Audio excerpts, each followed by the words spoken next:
Hello, সবাই কেমন আছো? আশা করি ভালো আছো। আজ একটা নতুন ভিডিওতে সবাইকে স্বাগত জানাই। ফার্স্ট কোশ্চেন হচ্ছে কোন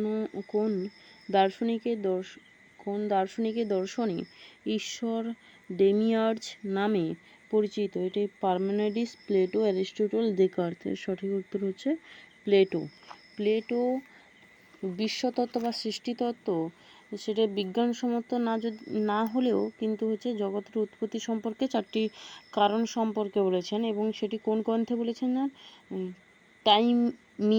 টাইমিউস গ্রন্থে হচ্ছে 4টি সৃষ্টিতত্ত্বের 4টি উপাদানের কথা বলেছেন, যেখানে ফার্স্ট হচ্ছে ঈশ্বর বা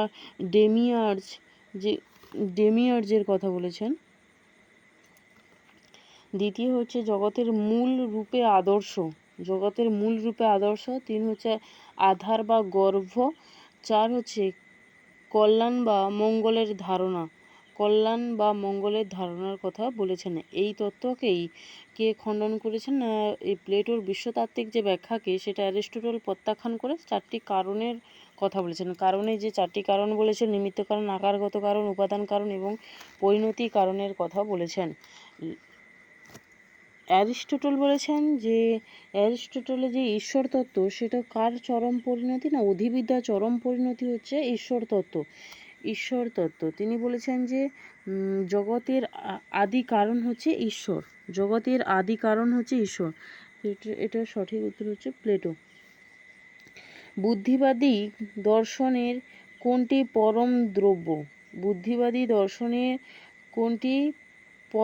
দ্রব্য? এটা সঠিক উত্তর ঈশ্বর। আত্মা, মন, দ্রব্য, ঈশ্বর হবে পরম দ্রব্য। সজ্ঞা বা ইনটিউশন বলতে বোঝায় কি? পূর্ণজ্ঞান, পরম জ্ঞান, উভয়। এটা সঠিক উত্তর উভয়। বলতে পরম জ্ঞান এবং পূর্ণজ্ঞান উভয়ই হচ্ছে সজ্ঞা। সর্বম ক্ষণিকম সত্তাৎ, অর্থাৎ সব কিছুই ক্ষণিকের জন্য সৎ। এটা এই স্থলে কি ধরনের হিতাভাস ঘটেছে?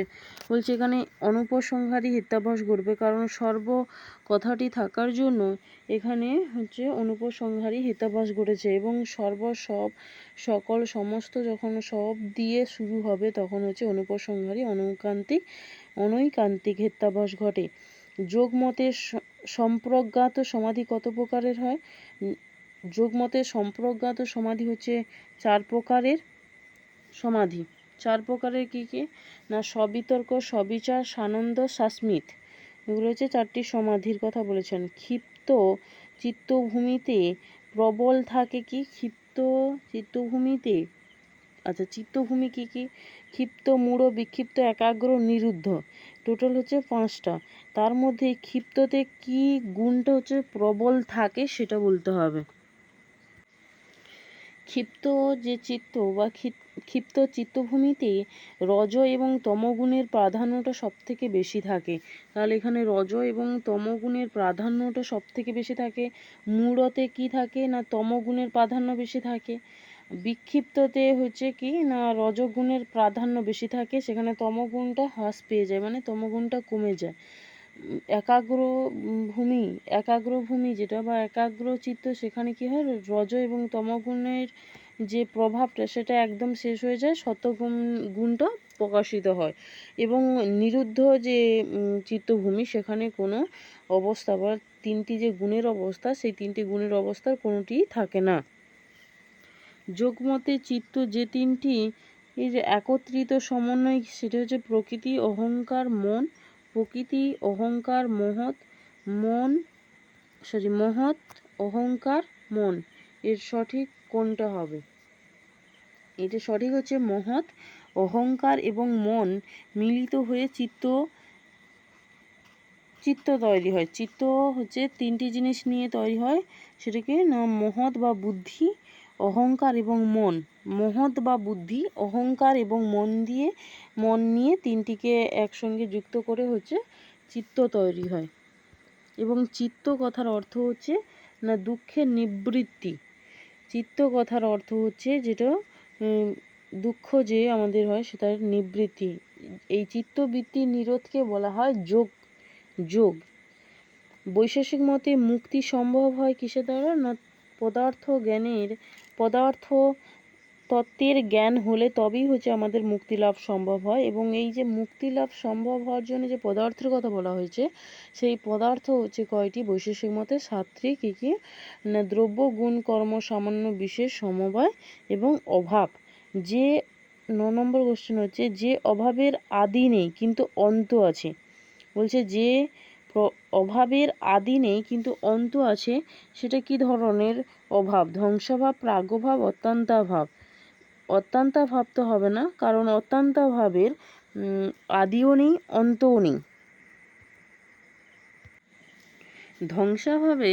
ধ্বংসাভাবে কি হয় না, আদি আছে কিন্তু অন্ত নেই। ধ্বংসাভাবে হচ্ছে আদি আছে কিন্তু অন্ত নেই। ধ্বংসাভাব কাকে বলে? না যে কোনো একটা কার্যে ধ্বংস হয়ে যাওয়ার পরে সেই ধ্বংসাবশেষে, বলতে যে ধরো ঘট ভেঙে গেছে, সেই ঘটের যে খণ্ডগুলো পড়ে আছে তার মধ্যে যে অভাব, ঘটের যে অভাব, সেটাই হচ্ছে ধ্বংসাভাব। আর প্রাগভাব কি না, প্রাগভাব হচ্ছে যেটা উৎপত্তির পূর্বে থাকে। ঘট উৎপন্ন হওয়ার আগে মৃত্তিকাতে যে ঘটের অভাব, সেটা হচ্ছে প্রাগভাব। এবং প্রাগভাবেরই আদি নেই কিন্তু অন্ত আছে। এর আদি নেই কিন্তু অন্ত আছে, কারণ না প্রাগভাবের হচ্ছে আদি নেই কিন্তু অন্ত আছে। পরের কোশ্চেনে চলে যাই। বলছে ভবিষ্যতের অধিক সুখ অপেক্ষা বর্তমানের ক্ষণিক সুখ শ্রেয়। কে বলেছেন? এটা হচ্ছে চার্বাকরা বলেছেন। চার্বাকদের সুখবাদ বা নীতিতত্ত্বের কথা যেখানে বলা হয় সেখানে বলা আছে। আরেকটা জিনিস বলে রাখি, চার্বাকরা কিন্তু মার্জিত সুখবাদী, অমার্জিত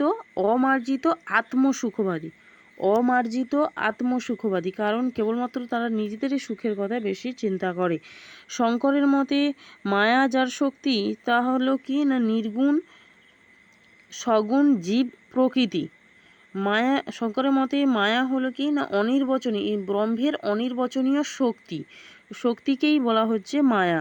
সেই মায়া কি হয় না, সেটা হচ্ছে সগুণ ব্রহ্মের গুণ হয়, সগুণ ব্রহ্মের একটা গুণ। লৌহ যবনিকা তত্ত্ব সমালোচিত হয়েছে যে মতবাদে, তা হচ্ছে এখানে বস্তুবাদ, এখানে এই টার্মটা ভুল আছে, বাট কিন্তু বি উত্তর হবে প্রতিরূপী বস্তুবাদ, আত্মগত বস্তুবাদ না বস্তুবাদ, সেখানে বস্তুগত। এটা সঠিক উত্তর হবে প্রতিরূপী বস্তুবাদ। এটা হচ্ছে লকের প্রতিরূপী বস্তুবাদের তত্ত্বে লৌহ যবনিকা তত্ত্বটা সমালোচিত হয়েছিল। আত্মা হলো বিভিন্ন মানসিক ক্রিয়ার প্রভাব। কে বলেছেন? হিউম বলেছেন। হিউমের সঙ্গে ভারতীয় দর্শনে, বৌদ্ধ দর্শনের যে আত্মা বা নৈরাত্ম তত্ত্বের কথার মধ্যে মিল আছে, কারণ তারাও বলেছেন যে আত্মা হচ্ছে চেতন প্রবাহ। এখানে মানসিক প্রবাহকে আত্মা বলেছেন। লকের মতে সুখ, দুঃখ, শক্তি, বল হলো কি না সরল ধারণা। সুখ, দুঃখ, শক্তি এবং বল হচ্ছে সরল ধারণা। আমাদের হচ্ছে কি হয় না, অভিজ্ঞতার মাধ্যমে হয়, এবং ধারণার উৎসমূল হচ্ছে অভিজ্ঞতা, এবং অভিজ্ঞতার দুটো পার্ট থেকে আমাদের জ্ঞান হয়, সংবেদন এবং অন্তর্দর্শনের মাধ্যমে। এবং জ্ঞানের উপাদান হলো কি ধারণা, তার মধ্যেই হচ্ছে সরল ধারণা হচ্ছে যেটা আমাদের অন্তর্দর্শনের মাধ্যমে এবং সংবেদনের মাধ্যমে পেয়ে থাকি। এবং এই ধারণা যেমন এককেন্দ্রিক লব্ধ ধারণা। এই যে সরল ধারণা, এটা হচ্ছে এককেন্দ্রিক বা একাধিক ইন্দ্রিয় দ্বারা লব্ধ যে ধারণাগুলো আমরা এবং অন্তর্দর্শনের মাধ্যমে যে সমস্ত ধারণাগুলোকে পাই, সেগুলো হচ্ছে সরল ধারণা। জটিল ধারণা কি না, লোকের মতে জটিল ধারণা হলো যেগুলো হচ্ছে এই সরল সংবেদন এবং অন্তর্দর্শনের মাধ্যমে যে সমস্ত ধারণাগুলিকে আমরা পেয়েছি, সেই সমস্ত ধারণাগুলিকে কিছুটা পরিবর্ধিত করে এবং কিছুটা যুক্ত করে, একটার সঙ্গে আরেকটা যুক্ত করে যে আমরা ধারণা পাই, সেগুলো হচ্ছে যৌগিক ধারণা বা জটিল ধারণা। যেমন যদি বলা হয় যে সোনার পাহাড়, দুধের সাগর, এগুলি হচ্ছে কি না, এগুলো হচ্ছে জটিল ধারণা। আর ফুল ফল, এগুলো হচ্ছে সরল ধারণা। সামান্য একটি নাম মাত্র। কে বলেছেন? এটা বলেছেন বার্কলে। কারণ আমরা সবসময় সমস্ত কিছুকে নামের সাহায্যে জানতে পারি, এটা বলেছেন। জড়দ্রব্যের অস্তিত্ব অস্বীকার করেছেন কে? জড়দ্রব্যের অস্তিত্ব অস্বীকার করেছেন বার্কলে। কারণ বার্কলের মতে জড়দ্রব্যের কোনো অস্তিত্ব নেই। আর লক বলেছেন জড়দ্রব্য আছে, কিন্তু তাকে আমরা জানতে পারি না। আমি প্রত্যক্ষ করতে না পারলে, বলছে আমি প্রত্যক্ষ করতে না পারলে ও ঈশ্বর সব কিছু প্রত্যক্ষ করতে পারেন। এটা কে বলেছেন? না বার্কলে বলেছেন। বার্কলের অস্তিত্ব প্রত্যক্ষ নির্ভর যে তত্ত্ব, সেই তত্ত্বের যখন বলছেন যে আমি যা কিছু দেখি তাই কেবলমাত্র অস্তিত্বশীল, এটা বলার পরে যখন বলছে দোষ আসছে, তখনই অহং দোষ আসছে, তখনই বলছেন যে অপর মানুষ দেখছে। তখন সেই অপর মানুষের দিক থেকে দেখলে সে নিজে, তো অহং স্বর্গস্ববাদ যে সেটা দোষ থেকে মুক্তি পাওয়ার জন্য তিনি ঈশ্বরের অস্তিত্বটা স্বীকার করেছিলেন, এবং ঈশ্বরই হচ্ছে, তখনই তিনি বলেছিলেন যে আমি প্রত্যক্ষ করতে না পারলেও কিন্তু ঈশ্বর সমস্ত কিছু প্রত্যক্ষ করে, তাই ওই সমস্ত কিছুর অস্তিত্ব আছে বা অস্তিত্বশীল।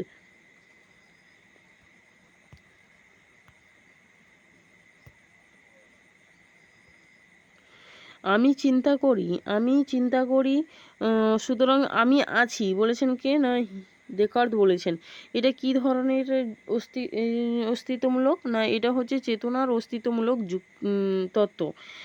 সবিচার ভাববাদের প্রতিষ্ঠাতা হলেন কান্ট। সবিচার ভাববাদের প্রতিষ্ঠাতা হলেন কান্ট। মানুষ মাত্রই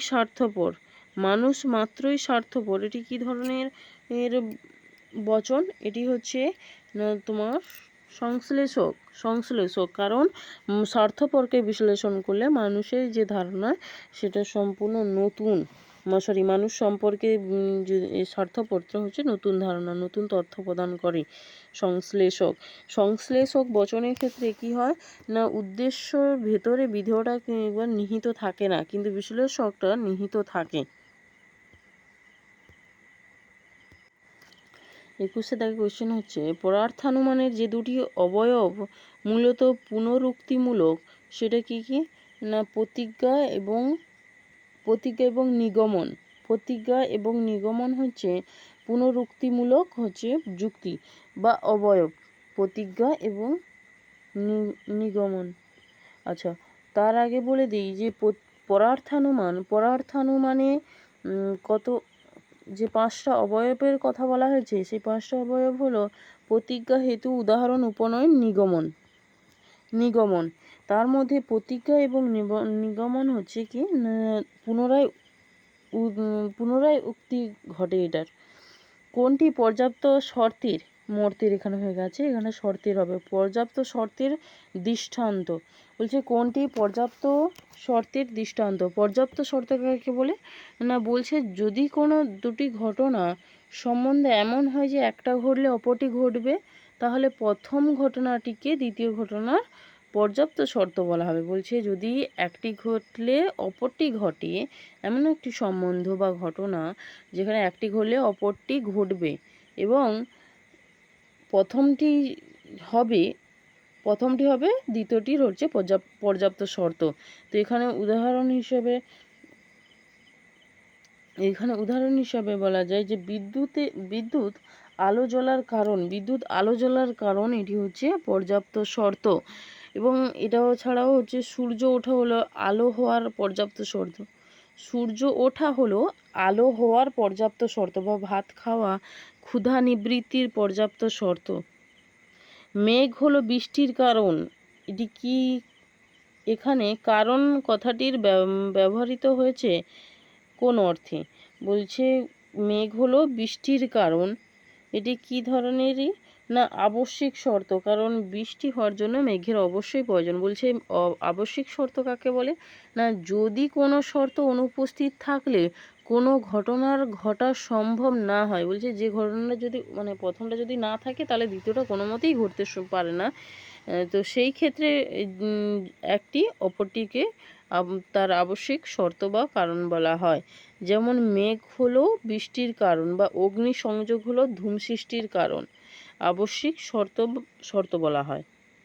তারপরে রয়েছে 24 দাগে বলছে দুটি ধারণার মধ্যে মিল এবং অমিল প্রত্যক্ষ করার অর্থই হলো জ্ঞান বা ধারণা। এটি বলেছেন লক বলেছেন, বলছে দুটি ধারণার মধ্যে মিল বা অমিল হলো অজ্ঞান বা ধারণা। স্পিনোজার মতে অসম্পূর্ণ জ্ঞানের উৎস হলো স্পিনোজার মতে অসম্পূর্ণ জ্ঞানের উৎস হলো কি? উৎস হচ্ছে ইন্দ্রিয় অভিজ্ঞতা। কারণ ইন্দ্রিয় অভিজ্ঞতাকে অসম্পূর্ণ জ্ঞানের উৎস বলেছেন, কারণ স্পিনোজা হলেন বুদ্ধিবাদী দার্শনিক এবং তারা বিশ্বাস করেন সমস্ত কিছু হচ্ছে আমাদের বুদ্ধির মাধ্যমে আমরা যাচাই বা বুদ্ধির মাধ্যমে সমস্ত জ্ঞান আমরা পেয়ে থাকি। 26 থেকে বলছে যেখানে সাধ্য বিষয়ে সংশয় থাকে, বলছে যেখানে সাধ্য বিষয়ে সংশয় থাকে তাকে বলা হয় পক্ষ। পক্ষতে সাধ্যের সংশয়টা হচ্ছে পক্ষে থাকে। যখন বলছি পর্বত ধূমবান, তখন ধোঁয়া আছে মানেই আগুনটা থাকবে, এটা আগে থেকেই যেমন সিদ্ধ, তেমন পর্বতে কিসের অনুমান করা হচ্ছে না, আগুনের অনুমানটা করা হচ্ছে। বলছে সত্যপ্রধান চিত্তভূমি হলো কি না একাগ্র হবে। কারণ একাগ্রতে রজ এবং তমগুণের সমস্ত যে গুণটা, সেই গুণের যে প্রভাব, সেই প্রভাবটা বিনষ্ট হয়ে যায়, তারপরে হচ্ছে শতগুণটা প্রকাশিত হয়। চেতনাকে বৌদ্ধ পরিভাষাতে বলা হয় বিজ্ঞান বা চেতনা। যোগাচার দর্শনের প্রতিষ্ঠাতা হলেন মৈত্রীনাথ হলেন যোগাচার দর্শনের প্রতিষ্ঠাতা, এবং নাগার্জুন হলেন মাধ্যমিক দর্শনের প্রতিষ্ঠাতা, এবং যোগাচার এবং মাধ্যমিক হলো ভাববাদী দার্শনিক। বস্তুস্থিতি সম্পর্কীয় জ্ঞান যে বচনের মাধ্যমে প্রকাশিত হয়, বস্তুস্থিতি সম্পর্কীয় জ্ঞান যে বচনের মাধ্যমে প্রকাশিত হয় তাকে বিশ্লেষক, সংশ্লেষক, প্রাকল্পিক কোনোটিই নয় এদের মধ্যে। বলছে বস্তুস্থিতি সম্পর্কীয় যে জ্ঞানটা হয় তা হচ্ছে সংশ্লেষক বচন বলা হয় বস্তুস্থিতি সম্পর্কে, অর্থাৎ বস্তুর আমাদের অভিজ্ঞতার মাধ্যমে যে সমস্ত জ্ঞান পাই আর কি, সেটা হচ্ছে সংশ্লেষক। বিশ্লেষক তো সবসময় যেন বুদ্ধির দ্বারাই হবে। বাহ্য বস্তুকে প্রত্যক্ষের দ্বারা জানা যায় তা হচ্ছে বৈভাষিক, আর সৌতান্ত্রিকরা হচ্ছে বাহ্য অনুমানের মাধ্যমে জানা যায়। আর যোগাচার হচ্ছে কি না বিজ্ঞানকেই কেবলমাত্র সত্য বলে মনে করে। বৈভাষিক এবং সৌতান্ত্রিকদের বিরোধ মূলত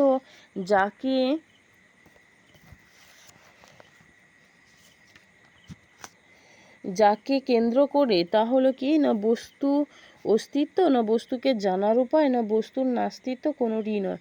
এটা হচ্ছে বস্তুকে জানার উপায় নিয়েই হচ্ছে দুজনের মধ্যে দ্বন্দ্ব বলো আর বিরোধ বলো। কারণ বৈভাষিকরা হচ্ছে বাহ্য বস্তুকে আমরা জানতে পারি প্রত্যক্ষের মাধ্যমে, আর সৌতান্ত্রিকদের মধ্যে হচ্ছে বাহ্য বস্তুকে আমরা জানতে পারি অনুমানের মাধ্যমে। শতপ্রামাণ্যবাদের সমর্থকের বিরোধী সমর্থক হলেন কি? শতপ্রামাণ্যবাদ কারা স্বীকার করে না? শতপ্রামাণ্যবাদ হচ্ছে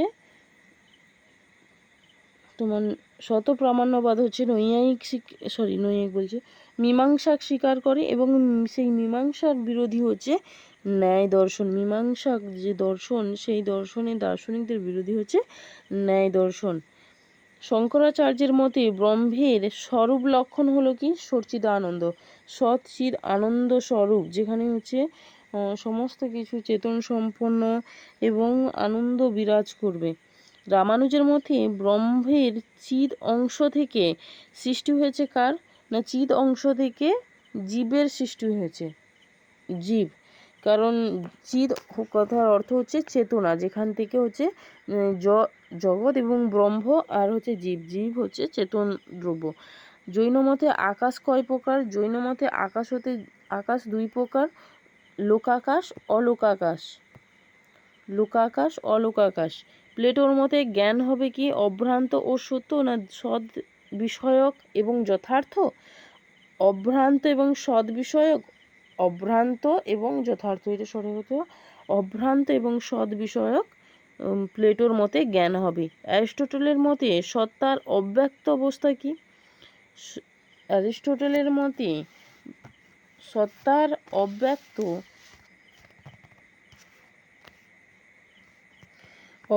অবস্থা কি না বলা হয় সত্তার অব্যক্ত অবস্থা হলো উপাদান আর ব্যক্ত অবস্থা হলো আকার।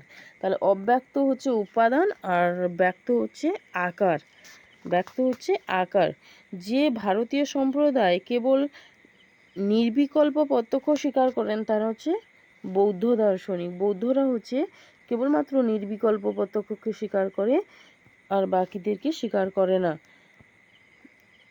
বাকি বলতে সবিকল্পকে স্বীকার করে না। ন্যায়মতে বস্তুর সৌন্দর্য প্রত্যক্ষ করা হয় কিসের মাধ্যমে?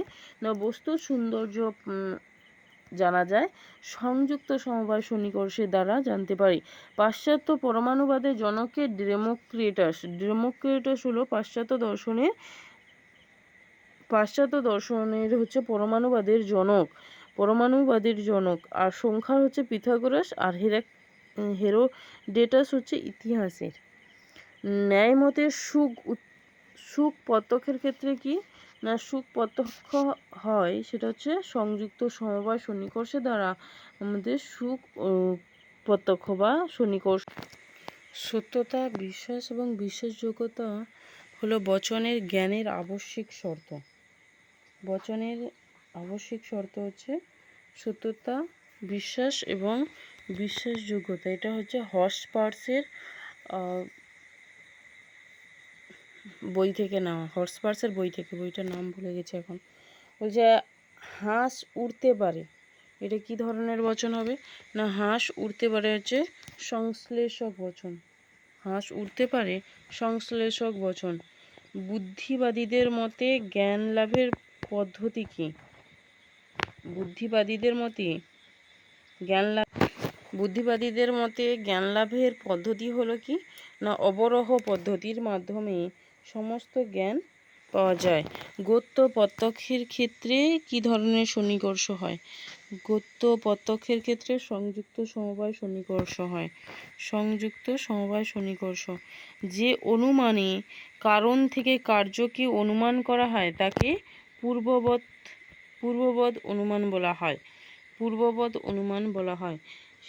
শেষবৎ অনুমান যেখানে হচ্ছে শেষের জিনিসকে দেখে, ধরো মাটি ভেজা দেখে বৃষ্টির অনুমান হচ্ছে শেষবৎ অনুমান। এটা পূর্ববৎ অনুমান। দ্রব্য সর্বদা বচনের উদ্দেশ্য, কখনো বিধেয় নয়।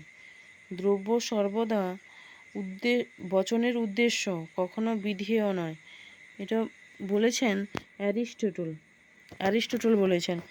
লাইবনিজের দ্রব্য সম্পর্কিত মতবাদের নাম কি? দ্রব্য সম্পর্কিত মতবাদ হচ্ছে যৌক্তিক মতবাদ, কারণ এটা তো বুদ্ধিবাদী। আর লাইবনিজ হচ্ছে চরমপন্থী বুদ্ধিবাদী, যিনি হচ্ছে অভিজ্ঞতাকে মোট স্বীকার করে না। পূর্বগামী সংশয়বাদী হলেন ডেকার্ত। আর একদম শেষে হচ্ছে হিউম। চারপাক মতবাদ হলো আধ্যাত্মবাদ, অদৃষ্টবাদ, জড়বাদ। এটা হচ্ছে জড়বাদ।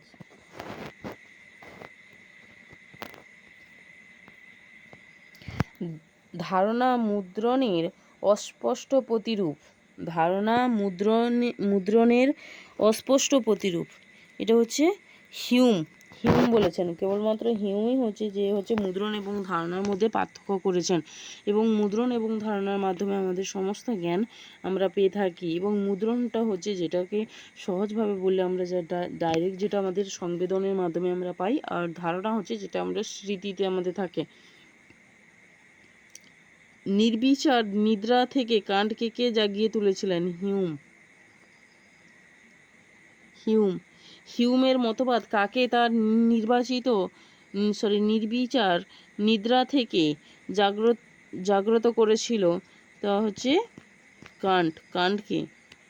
প্রতিরূপী বস্তুবাদের প্রতিষ্ঠাতা হলেন কে? প্রতিরূপী বস্তুবাদের প্রতিষ্ঠাতা হলেন জন লক।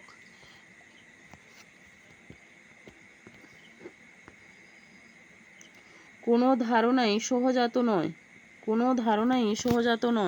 বলেছেন লক বলেছেন। আর লাইবনিজ বলেছেন সকল ধারণাই সহজাত।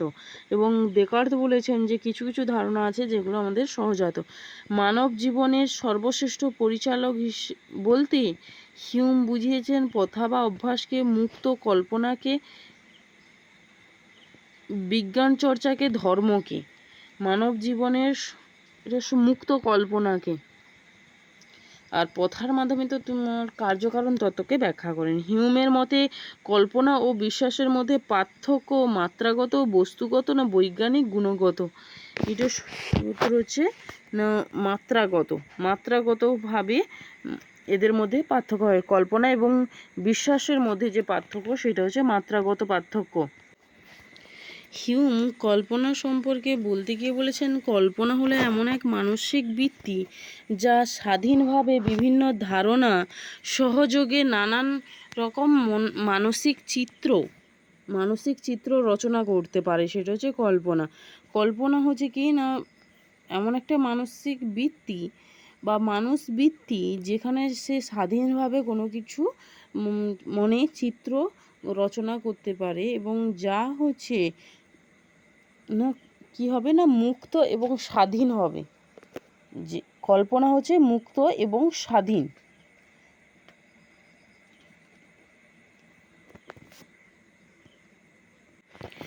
আর হিউমের মতে বিশ্বাস কি? বিশ্বাস একটা বোধ বা অনুভূতি, যেটার মাধ্যমে আমরা কি সমস্ত ধরনের যে ধরনের সহজবোধ্য যে জিনিসগুলো থাকে না সেগুলোকে আমরা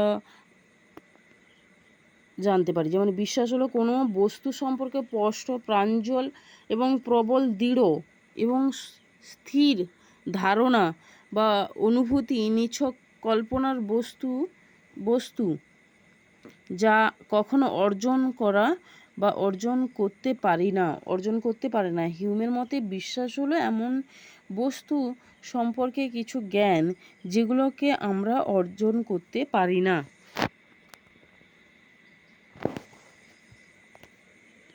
তাই এদের দুজনের মধ্যে অর্থাৎ কল্পনা এবং বিশ্বাসের মধ্যে যে পার্থক্যটা, মূলগত পার্থক্য কিন্তু কিছুই নেই, কারণ দুটোই হচ্ছে মানসিক অবস্থা এবং মানসিক অবস্থার মধ্যে এদের মধ্যে কোনো কিছু তেমন পার্থক্য নেই। শুধু হচ্ছে এরা মাত্রাগত দিক থেকে কোনোটা হচ্ছে একটু বেশি প্রবল আর কোনোটা হচ্ছে কম প্রবল, সেটার দিক থেকেই পার্থক্য আছে। দিবা স্বপ্ন কি না? দিবা স্বপ্ন এটা হচ্ছে মনোবিদ্যার টপিক। দিবা স্বপ্ন কিনা মুক্ত কল্পনা? আমরা দিবা স্বপ্নে যে স্বপ্নের কথা হচ্ছে যে মুক্ত কল্পনা, আমরা কল্পনা করতে পারি মুক্তভাবে, যেখানে কোনো বাদ বিচার কিছুই থাকে না। হিউমের মতে কার্যকারণ সম্পর্কে ধারণা কিসের মাধ্যমে হয়?